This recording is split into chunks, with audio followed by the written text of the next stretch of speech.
Welcome है friends हमारे YouTube channel success 91 में। फ्रेंड्स बहुत ही महत्वपूर्ण क्वेश्चन है जो कि आने वाली सभी परीक्षाओं के लिए वेरी वेरी इंपॉर्टेंट है। तो फ्रेंड्स बिल्कुल भी वीडियो को स्किप ना करें और पूरा वीडियो लास्ट तक देखें। फ्रेंड्स सभी क्वेश्चन प्रीवियस ईयर में पूछे गए हैं और मोस्ट रिपीटेड क्वेश्चन है फ्रेंड्स। तो चलिए फ्रेंड्स शुरू करते हैं। फर्स्ट क्वेश्चन आपके स्क्रीन पर है, पढ़ें क्वेश्चन को और आंसर दें।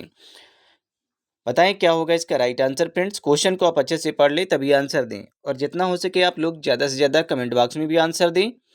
Failure of testis to descend into the scrotum is called.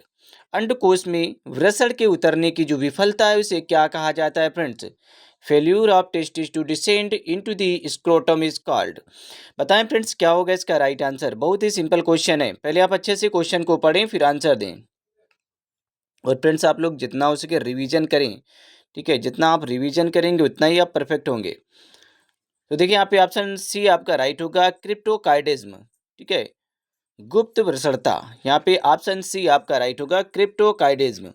चलिए यहाँ पे एक्सप्लेन को देखते हैं थोड़ा सा कि अंडकोश में वृषण के उतरने की जो विफलता है उसको क्रिप्टोकाइडिज्म अर्थात गुप्त वृषणता कहा जाता है।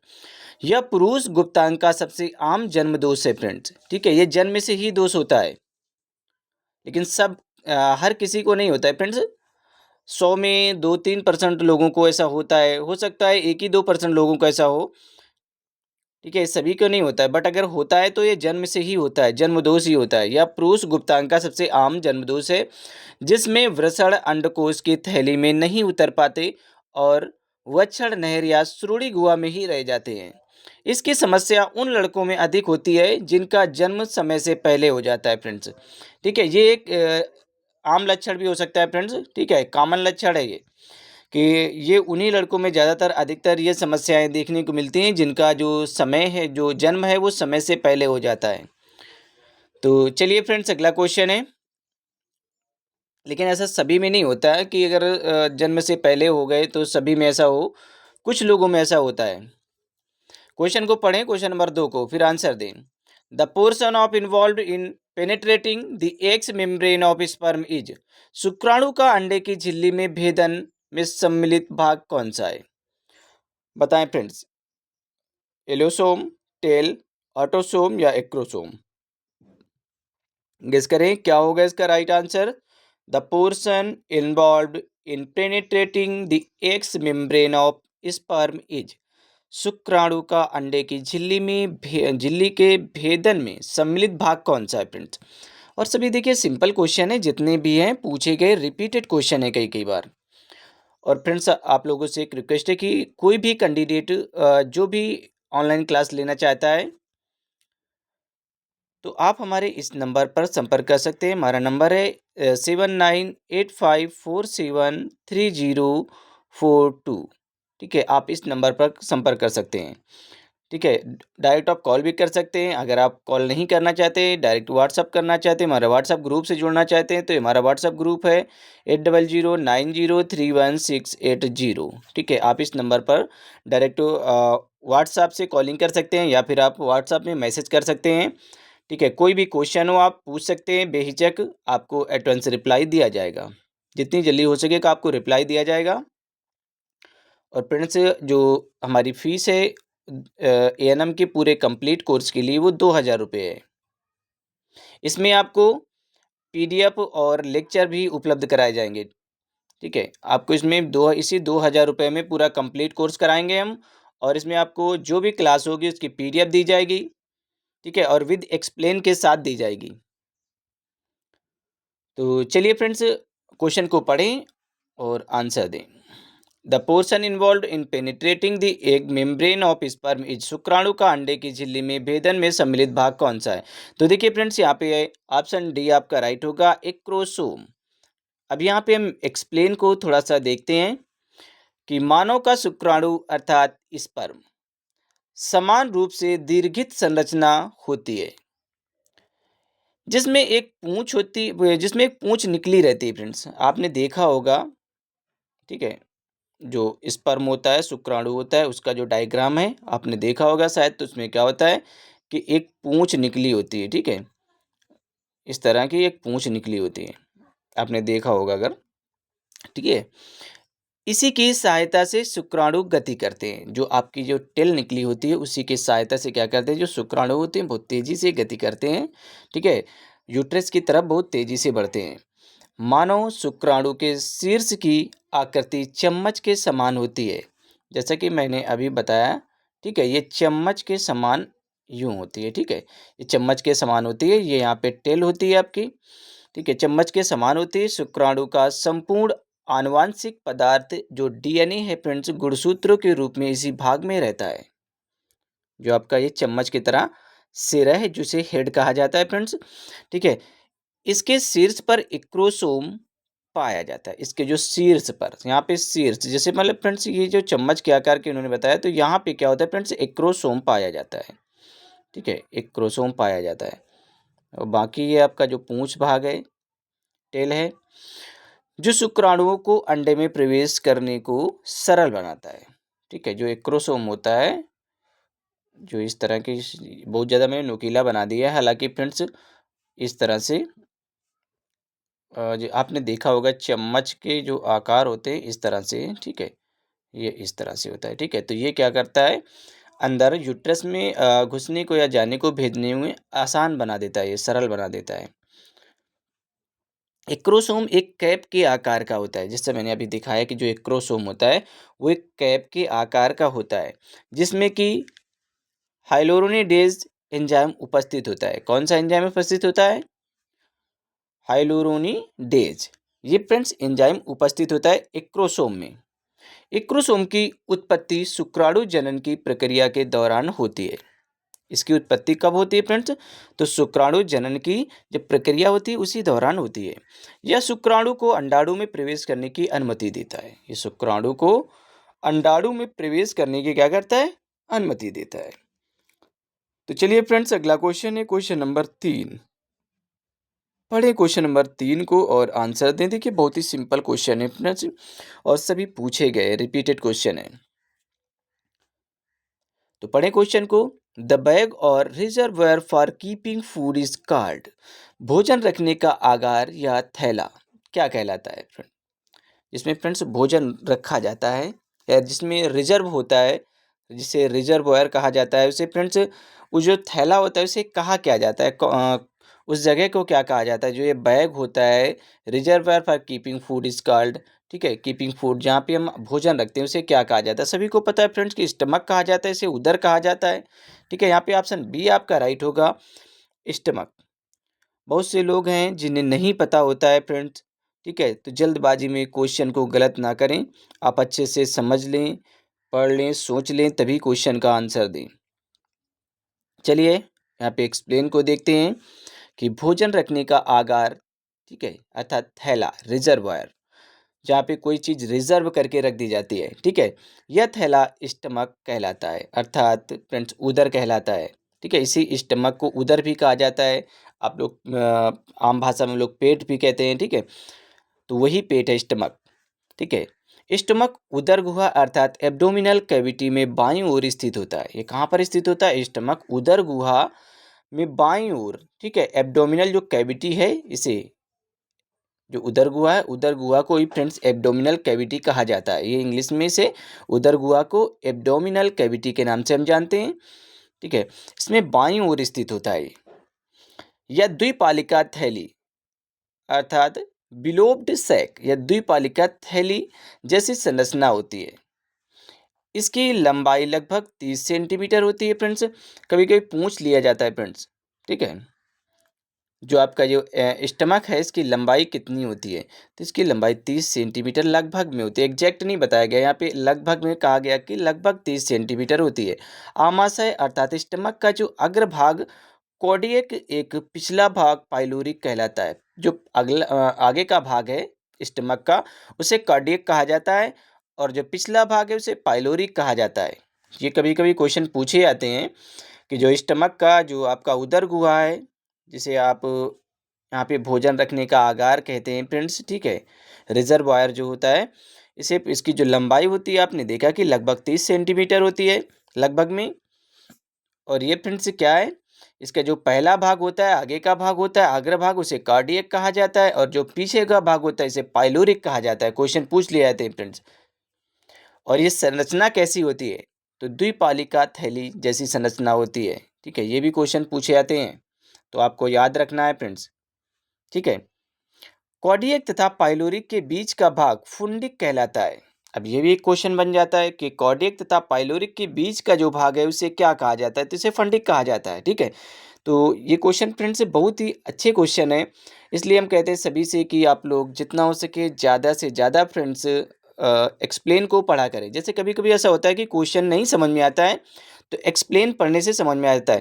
फ्रेंड्स आप चाहे स्क्रीनशॉट ले लें या फिर आप लिख कर याद करें, कुछ भी करें, बट आप मेहनत करें। ठीक है, रिवीजन करें जितना हो सके।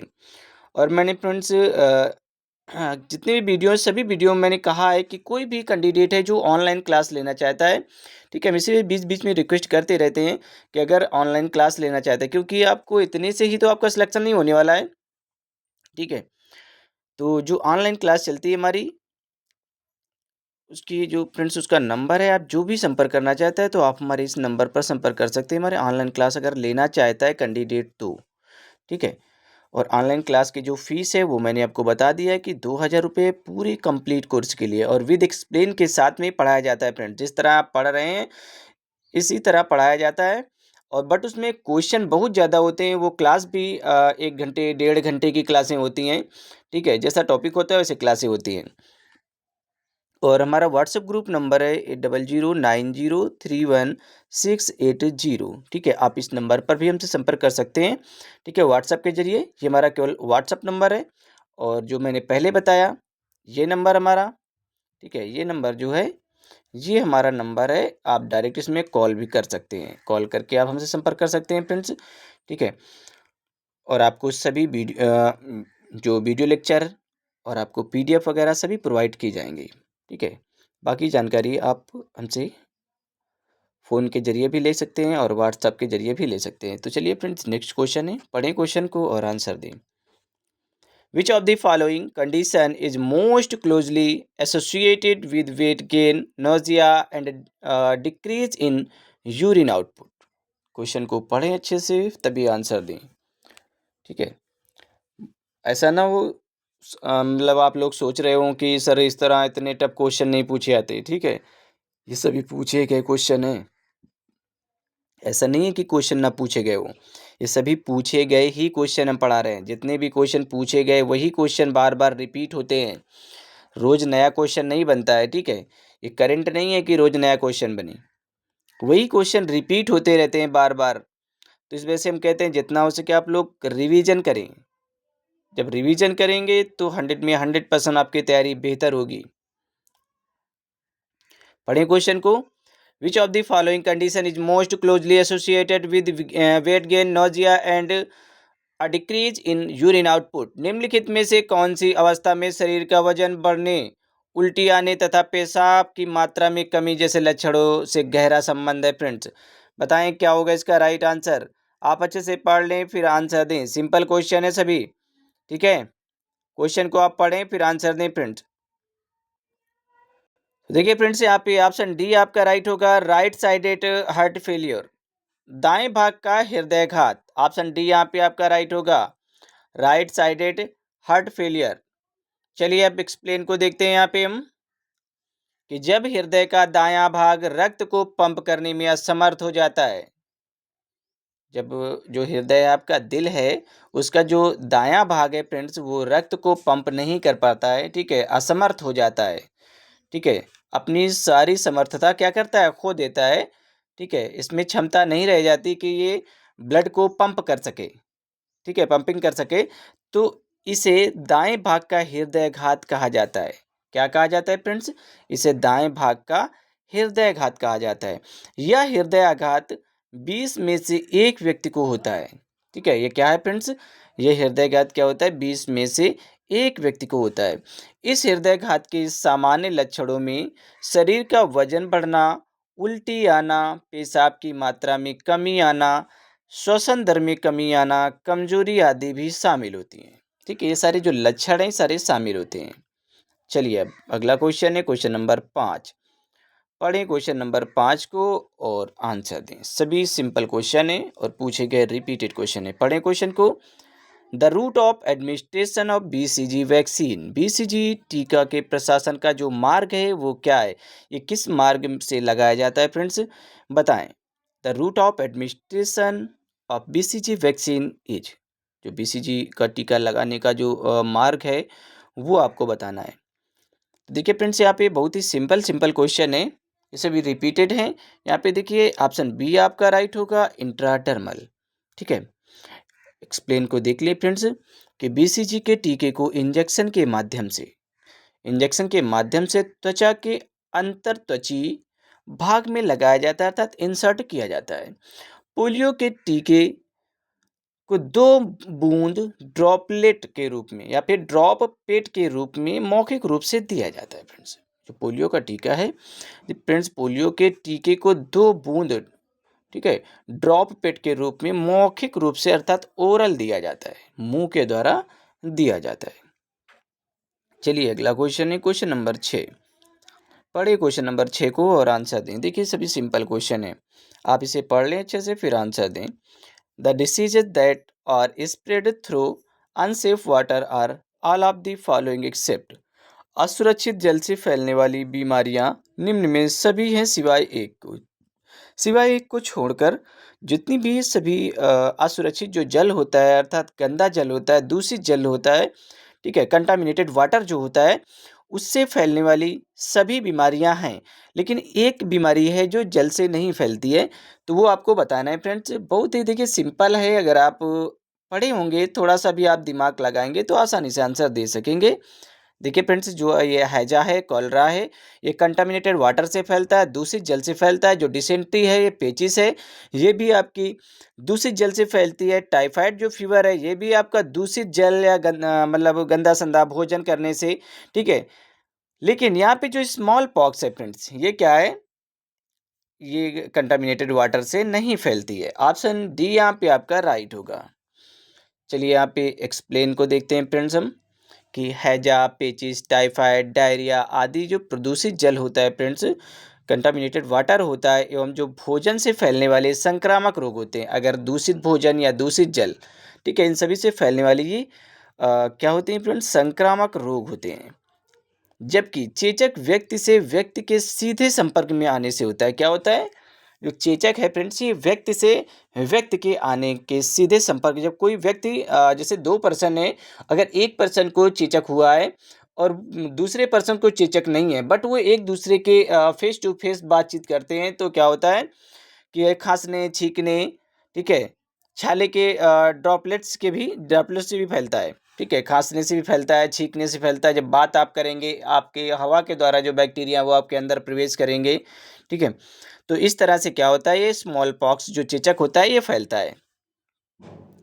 तो चलिए फ्रेंड्स, नेक्स्ट क्वेश्चन है, पढ़ें क्वेश्चन नंबर 7 को और आंसर दें। सभी सिंपल क्वेश्चन है, पहले आप पढ़ लें अच्छे से। Which component is lack in human milk, मानव के दूध में या कौन सा घटक है जो मानव दूध में नहीं पाया जाता है, ठीक है, तो बताएं फ्रेंड्स क्या होगा इसका राइट आंसर। सभी सिंपल क्वेश्चन है और पूछे गए रिपीटेड हैं। देखिए यहाँ पे फ्रेंड्स ऑप्शन बी आपका राइट हो गया, जो विटामिन डी है वो ही ये जो है ये ह्यूमन मिल्क में नहीं पाया जाता है। विटामिन डी जो है ये मानव के दूध में नहीं पाया जाता। अब यहाँ पे हम एक्सप्लेन को देखते हैं कि विटामिन डी जो घटक है वो मानव दूध में नहीं होता है, क्योंकि ये मानव दूध में एक सप्लीमेंट के रूप में है। ये क्या है, मानव दूध में एक सप्लीमेंट के रूप में, प्राकृतिक रूप से नहीं है। ये क्या है, प्राकृतिक रूप से नहीं है, ये सप्लीमेंट के रूप में। विटामिन डी को कैल्शियम के साथ मिलाकर ही दिया जाता है। जो विटामिन डी है उसे हमेशा कैल्शियम के साथ मिलाकर ही दिया जाता है, क्योंकि कैल्शियम, मैग्नीशियम और आईजीए ये घटक प्राकृतिक रूप से मानव दूध में पाए जाते हैं। चलिए फ्रेंड्स, अगला क्वेश्चन है क्वेश्चन नंबर 8। पढ़ें क्वेश्चन नंबर 8 को और आंसर दें। आप पढ़ लें अच्छे से फिर आंसर दें, सभी क्वेश्चन सिंपल हैं। पढ़े क्वेश्चन को। The system that is responsible for all the sensation of the body is called, शरीर की सभी संवेदनाओं के लिए जिम्मेदार तंत्र को क्या कहा जाता है। The system that is responsible for all the sensation of the body is called. शरीर की सभी संवेदनाओं के लिए जिम्मेदार तंत्र को क्या कहा जाता है फ्रेंड्स? बताएं क्या होगा इसका राइट आंसर। जी देखिए, शरीर की सभी संवेदनाओं, यहाँ पे सभी संवेदनाओं की बात हो रही है फ्रेंड्स। ठीक है, इसके लिए जिम्मेदार तंत्र कौन सा है? कौन सा तंत्र है जो जिम्मेदार है? तो देखिए यहाँ पे फ्रेंड्स, स्केलेटल सिस्टम तो होगा नहीं, गैस्ट्रोइंटेस्टाइनल सिस्टम भी नहीं होगा, तो यहाँ पे क्या होगा फ्रेंड्स? नर्वस सिस्टम, तंत्रिका तंत्र। ये शरीर की सभी क्रियाओं के लिए जिम्मेदार होता है। ऑप्शन सी यहाँ पे आपका राइट होगा। अब यहाँ पे हम एक्सप्लेन को देखते हैं कि मनुष्य में पाए जाने वाले तंत्रिका तंत्र की सभी प्रकार की क्रियाकलापों का समन्वय एवं नियंत्रण करता है। मस्तिष्क इसका केंद्र होता है। क्या होता है? सेंटर होता है, इसलिए इसे सेंट्रल नर्वस सिस्टम कहा जाता है। जहाँ से संवेदनाएं संवेदी तंत्रिकाओं द्वारा मेरुरज्जु से होते हुए मस्तिष्क तक पहुँचती हैं। ठीक है, भेजी जाती हैं, पहुँचती हैं। मस्तिष्क अनुक्रिया कर चालक तंत्रिकाओं द्वारा संदेश पुनः भेजता है। इस प्रकार मस्तिष्क क्रियाओं का नियंत्रण एवं समन्वय करता है। शरीर को एक निश्चित ढांचा कंकाल तंत्र देता है। चलिए अगला क्वेश्चन है फ्रेंड्स, क्वेश्चन नंबर यहाँ पे 9 है। पढ़ें क्वेश्चन नंबर 9 को और आंसर दें। आप अच्छे से पहले पढ़ लें फिर आंसर दें, क्योंकि सभी क्वेश्चन पूछे गए, रिपीटेड क्वेश्चन है, कई कई बार पूछे गए क्वेश्चन है। पढ़े क्वेश्चन को। All of the following are the bones found in hand except one. निम्नलिखित में से एक को छोड़कर सभी हड्डियां हाथ में पाई जाती हैं। बताएं फ्रेंड्स, एक को छोड़कर जितनी भी हड्डियां हैं सभी हाथ में पाई जाती हैं। तो देखिए फ्रेंड्स, ये कार्पल बोन्स ये भी हाथ में पाई जाती है, मेटाकार्पल्स हाथ में पाई जाती है, फेलेंजेस ये भी हाथ में पाई जाती है, बट कैल्केनियम ये फ्रेंड्स हाथ में नहीं पाई जाती है। तो ऑप्शन सी यहाँ पे आपका राइट होगा। ठीक है, चलिए यहाँ पे जो कैल्केनियम है फ्रेंड्स, ये पैर के हिस्से की एड़ी की हड्डी होती है। कहाँ की हड्डी है कैल्केनियम? ये फ्रेंड्स पैर के जो हिस्सा है, निचला हिस्सा है, अर्थात एड़ी की हड्डी होती है। जब कार्पल हड्डियाँ मेटाकार्पल तथा फेलेंजेस हथेली के जबकि फ्रेंड्स ये कार्पल्स हड्डियाँ और मेटाकार्पल्स और फेलेंजेस जो है ये हथेली में पाई जाती हैं आपकी। चलिए अगला क्वेश्चन है फ्रेंड्स। देखिए फ्रेंड्स, हड्डियों के नाम भी याद रख लें कि कौन सी हड्डी कहाँ पर पाई जाती है, क्योंकि क्वेश्चन एग्जामिनर जब भी बनाता है तो इस तरह बनाता है। ठीक है, हमेशा एक एवरेज क्वेश्चन बनाए, जो क्वेश्चन पेपर बनाया जाता है, तो आप लोगों को बहुत ज़्यादा ध्यान में रखकर तैयारी करनी है, बहुत ज़्यादा मेहनत करनी है आपको। ठीक है, समय है अभी, आप मेहनत कर लेंगे तो आपको फल जरूर मिलेगा। पढ़ें क्वेश्चन को। Which is the female hormone secreted by the ovary. अब यहाँ पे क्वेश्चन है कि अंडाशय के द्वारा स्रावित फीमेल हार्मोन्स कौन सा है, अंडाशय कौन सा हार्मोन स्रावित करता है? गेस करें फ्रेंड्स। देखिए, एस्ट्रोजन, एफएसएच जिसे फॉलिकल स्टिमुलेटिंग हार्मोन्स कहा जाता है, ये एलएच है, इसे ल्यूटिनाइजिंग हार्मोन्स कहा जाता है friends. All of the other option. बताएं फ्रेंड्स क्या होगा इसका राइट आंसर। पढ़ लें क्वेश्चन को और आंसर दें। देखिए फ्रेंड्स, ये फीमेल हार्मोन्स की बात की गई, तो फीमेल हार्मोन्स यहाँ पे क्या है? एस्ट्रोजन फीमेल हार्मोन्स है। एस्ट्रोजन और प्रोजेस्टेरॉन दोनों फीमेल हार्मोन्स है, बट यहाँ पे क्या क्या अंडाशय के द्वारा स्रावित हार्मोन्स, तो एस्ट्रोजन हार्मोन्स अंडाशय द्वारा स्रावित होता है। अब एक्सप्लेन को देख लें, पढ़ें। अंडाशय द्वारा स्रावित हार्मोन एस्ट्रोजन तथा प्रोजेस्टेरॉन होता है। ठीक है, ये दोनों हार्मोन्स है जो अंडाशय के द्वारा स्रावित होते हैं। ये महिला सेक्स हार्मोन्स होते हैं। एस्ट्रोजन मासिक धर्म चक्र और रजोनी व्रत के लिए जिम्मेदार होता है। जो आपका एस्ट्रोजन हार्मोन्स है, ये मासिक धर्म चक्र और रजोनी व्रत के लिए जिम्मेदार होता है। एस्ट्रोजन महिला प्रजनन प्रणाली और माध्यमिक सेक्स विशेषताओं के विकास एवं विनिमय के लिए भी जिम्मेदार होता है। यह प्रजनन विकास को बढ़ावा देता है फ्रेंड्स, तथा महिलाओं में स्तनों के विकास और कई अन्य महत्वपूर्ण कार्य करने के लिए भी ये उत्तरदायी अर्थात रिस्पॉन्सिबल जिम्मेदार होता है। चलिए नेक्स्ट पॉइंट है कि जब एस्ट्रोजन का स्तर कम हो जाता है, जब एस्ट्रोजन का स्तर क्या होता है, ये कम हो जाता है, तब महिलाएं रजोनी वृत्ति के समय ऑस्टियोपोरोसिस जैसी समस्याएं झेलती हैं। अब यहाँ पे ऑस्टियोपोरोसिस क्या होता है फ्रेंड्स? ठीक है, पढ़ तो लेते हैं आपकी ऑस्टियोपोरोसिस, बट ऑस्टियोपोरोसिस यहाँ पे जब एस्ट्रोजन का लेवल, क्वेश्चन में है कि जब एस्ट्रोजन का लेवल कम हो जाता है फ्रेंड्स, कम हो जाता है बहुत ज़्यादा, ये रिलीज नहीं होता है, बहुत ज़्यादा मात्रा में रिलीज नहीं होता है, तो जो महिलाएं होती हैं उनमें रजोनी व्रत। अब रजोनी व्रत क्या होता है फ्रेंड्स? अर्थात मीनोपाज, जब मासिक चक्र जो आपका एमसी है, ठीक है, जिसे मेंस्ट्रुअल साइकिल कहा जाता है, ये क्या होता है? रुक जाता है। ठीक है, ये बंद हो जाता है। तब उस समय क्या होता है कि जो एस्ट्रोजन का स्तर है, एस्ट्रोजन जो रजोनिक वृत्त तभी होती है फ्रेंड्स, जब क्या कहते हैं एस्ट्रोजन और प्रोजेस्टेरोन का जो स्तर है वो कम हो जाता है, अर्थात बंद हो जाता है। तो क्या होता है फ्रेंड्स, जो आपकी अस्थियां हैं, जो हड्डियां हैं, वो कैसी हो जाती हैं, कमजोर हो जाती हैं, अर्थात उनकी जो डेंसिटी होती है, उनका जो घनत्व होता है हड्डियों का, वो कमज़ोर हो जाता है, कम हो जाता है। तो हड्डियाँ आपकी कैसी हो जाती हैं, फ्लेक्सिबल हो जाती हैं, ऑस्टियोपोरोसिस, ठीक है, जिसे ऑस्टियोमलेशिया भी कहा जाता है। ऑस्टियोपोरोसिस ये हड्डियों की एक बीमारी होती है फ्रेंड्स, एडल्ट में देखने को मिलता है फ्रेंड्स, ठीक है। ये क्या होता है, एडल्ट में देखने को मिलता है, हड्डियों की एक बीमारी होती है ऑस्टियोपोरोसिस। इसमें क्या होता है, ऑस्टियोमलेशिया जिसे कहा जाता है फ्रेंड्स, ये क्या होती है कि हड्डियाँ बहुत ज़्यादा फ्लेक्सिबल, क्षणभंगुर, जिससे कमज़ोर हो जाती हैं और हड्डियाँ बहुत जल्दी बुढ़ापे में चटकती हैं। ये सिर्फ महिलाओं पे बात की गई है, ठीक है। एस्ट्रोजन वगैरह का जब स्तर कम हो जाता है, जब उनकी रजोनी वृद्धि हो जाती है, तब ऐसा होता है कि महिलाओं की जो हड्डियां हैं कमज़ोर हो जाती है। इसलिए बहुत ज़्यादा संभल कर रहने की ज़रूरत होती है। ऊंचा खाली चलने में भी परहेज़ करें, और ज़्यादा कहीं धक्का का लगने में, और फिर क्या होती है कि हड्डियाँ चटकने का भी डर रहता है। तो इस वजह से बहुत ज़्यादा केयर की ज़रूरत पड़ती है। नेक्स्ट पॉइंट है फ्रेंड्स, प्रोजेस्टेरोन प्रसवता में सहायक होते हैं, ठीक है। जब आपने देखा होगा किसी को ब्लीडिंग होती है, किसी की कनाड़ी, जिसे आप लोग हिंदी में बोलते हैं कनाड़ी नीचे आ गई, ठीक है। तो जब प्रेगनेंसी के दौरान क्या होता है फ्रेंड्स, इसे रोकने के लिए आपका जो प्रसव है, ठीक है, भ्रूण है, उसे रोकने के लिए क्या किया जाता है फ्रेंड्स, प्रोजेस्टेरोन के इंजेक्शन लगाए जाते हैं। किसके इंजेक्शन, हाइड्रोक्सी प्रोजेस्टेरोन, ठीक है, प्रोजेस्टेरोन के इंजेक्शन होते हैं, ये लगाए जाते हैं। यह दुग्ध ग्रंथियों पर भी कार्य करके दुग्ध संग्रह कूपिकाओं के निर्माण और दुग्ध के स्राव में सहायता करता है फ्रेंड्स, प्रोजेस्टेरोन। तो चलिए फ्रेंड्स, अगला क्वेश्चन है क्वेश्चन नंबर 11। पढ़ें क्वेश्चन नंबर 11 को। ओल्यूशन इज डिफाइंड एज, अंडोत्सर्ग की व्याख्या की जाती है।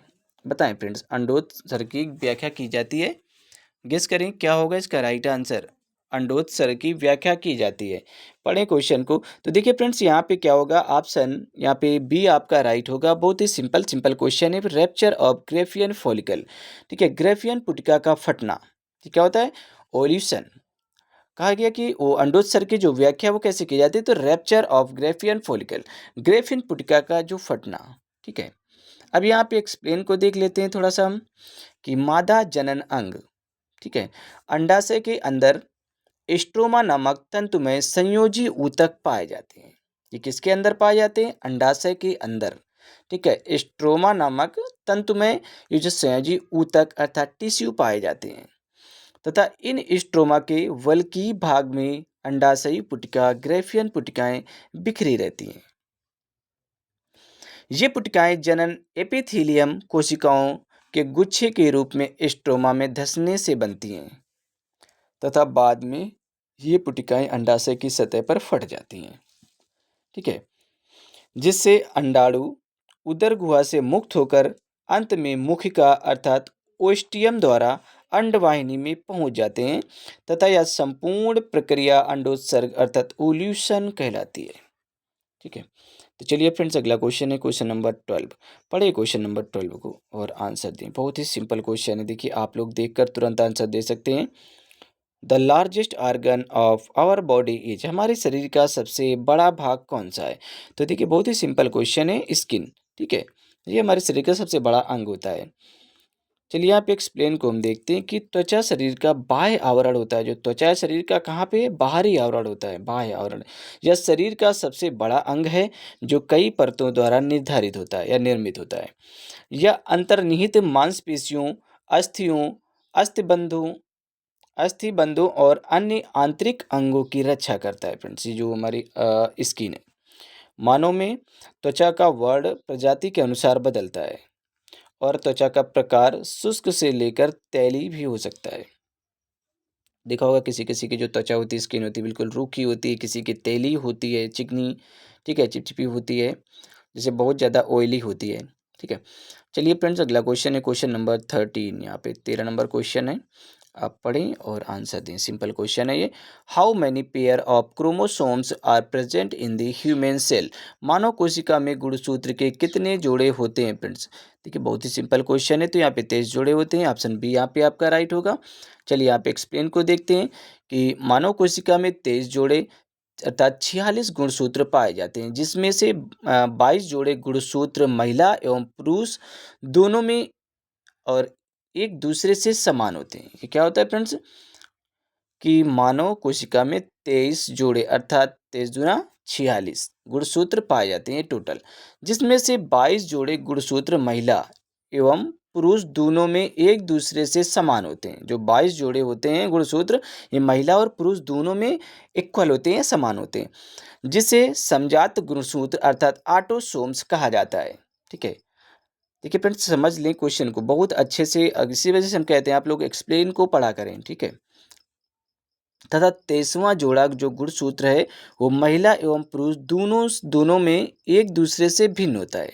ये दोनों में क्या होता है फ्रेंड्स, एक दूसरे से भिन्न होता है, जिसे विषमजात गुणसूत्र अर्थात हेट्रोसोम्स कहा जाता है। इसे क्या कहा जाता है, विषमजात, जो मैच नहीं करता एक दूसरे से। ठीक है, इसे हेट्रोसोम्स कहा जाता है। मनुष्य में इन्हीं के द्वारा लिंग निर्धारण होता है। इसी हार्मोन्स के द्वारा मनुष्य में लिंग का निर्धारण होता है। यह पुरुषों में XY तथा महिला में XX होता है।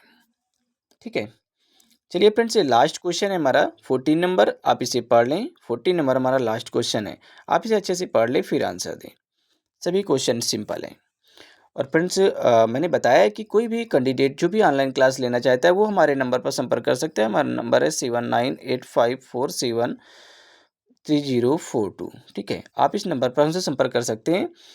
और फ्रेंड्स मैंने बता ही दिया कि जो हमारी फ़ीस है वो 2000 रुपये टोटल कंप्लीट कोर्स के लिए। आपको इसमें वीडियो लेक्चर और PDF फॉर्म सब कुछ आपको प्रोवाइड कराया जाएगा।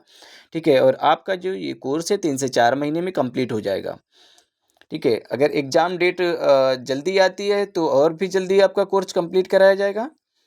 तो चलिए क्वेश्चन को पढ़ें और आंसर दें। ये लास्ट क्वेश्चन है, ड्यू टू लैक और low level of enzyme does a young child suffer from cretinism.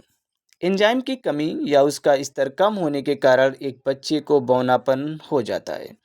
बताएं फ्रेंड्स क्या होगा इसका right answer. Due to lack और low level of enzyme does a young child suffer from cretinism. क्या होगा इसका right answer friends, guess करें। Simple question है, आप अच्छे से पढ़ लें फिर आंसर दें। तो देखिए यहाँ पे फ्रेंड्स ऑप्शन बी आपका राइट होगा, टेट्रा आइडोथायरोनिन। ठीक है, टेट्रा आइडोथायरोनिन, यहाँ पे ऑप्शन बी आपका राइट होगा, टेट्रा आइडोथायरोनिन। एक्सप्लेन पढ़ लें यहाँ पे, एक्सप्लेन अच्छे से कि टेट्रा आइडोथायरोनिन एंजाइम की कमी या उसका स्तर कम होने के कारण एक बच्चे को बौनापन हो जाता है। इससे ग्रसित बच्चों में लंबाई का विकास नहीं होता है। अगर बच्चे टेट्रा आइडोथायरोनिन एंजाइम की कमी होती है इसमें किसी भी बच्चे में, तो उसमें क्या होता है, लंबाई का विकास नहीं होता है, उसका जो डेवलपमेंट है, ठीक है, वो नहीं हो पाता है लंबाई का। हालांकि वैसे तो बॉडी का विकास तो होता है, बट जो उसकी लंबाई है, ठीक है, ग्रोथ है, उसका विकास नहीं होता है, डेवलपमेंट नहीं होता है।